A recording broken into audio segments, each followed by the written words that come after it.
Oke guys, hari ini kita akan tukar aircon filter untuk Toyota Vios NCP 150. Oke, macam mana nak tukar air filter? Jadi ada kat sini guys, buka ni. Ini jauh lebih senang daripada model kereta lain sebab kita cuma perlu tarik ini keluar, tarik ini ke tepi, tarik ini ke tepi, dan benda ni sudah keluar. Okey. Dan filter kita terdapat dalam sini. Ini. Nampak ni? Dia kata ini apa? Very simple. Tidak sampai berapa minit ni. So ini kita tarik keluar. Saya cuba tarik keluar. Jangan tarik lebih-lebih begini, nanti ini patah hujung ini ya. Kita cuma tarik keluar sikit dan ini boleh keluar. Ini adalah air filter kita. Kalau tengok color ni memang kotor lah.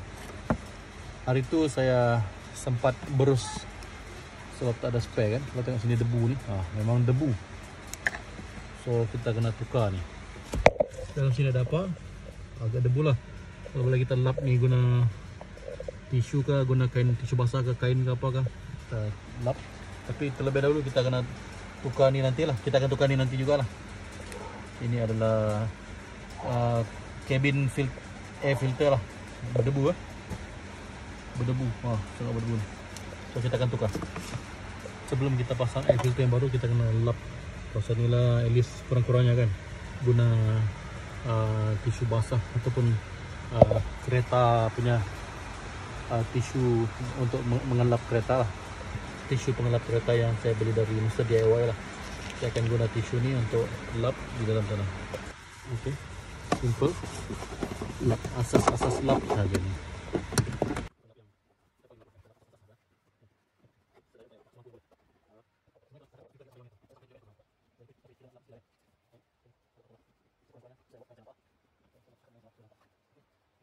Okey, ini adalah yang saya beli dari Shopee.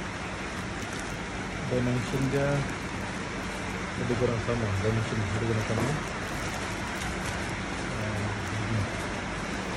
Dimension lebih kurang sama. Cuma ini lebih halus tu punya bunga, ini bunga tidak halus. Sekali lagi kita tunjuk. Ini adalah filter yang baru, ini filter yang lama. Yang segi dimension lebih kurang lah. So ini adalah rupa dimension air filter yang baru lah. Dia tulis semua ni. Mungkin ini fake, kita tak tahu, tapi dia tulis nampak tak akan genuine di sini kan. Kotak pun tak akan genuine. Okey, kita akan pasang di dalam sana lah. Sekarang main business adalah tukar air filter lah. Kalau filter yang saya biasa beli, dia ada petunjuk mana up, mana down lah, mana air flow lah. Tapi yang ini tak ada. So saya akan simply pasang beginilah. Itu saja. Pasang, sudah.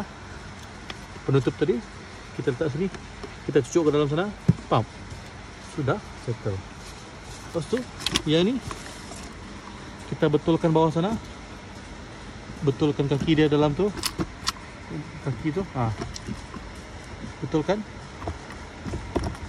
Lepas tu kita boleh tutup sudah. Okey, lebih kurang begitu. Sudah, settle. Begitulah, selesai. Oh, terlalu penuh. Okey, settle. That's all.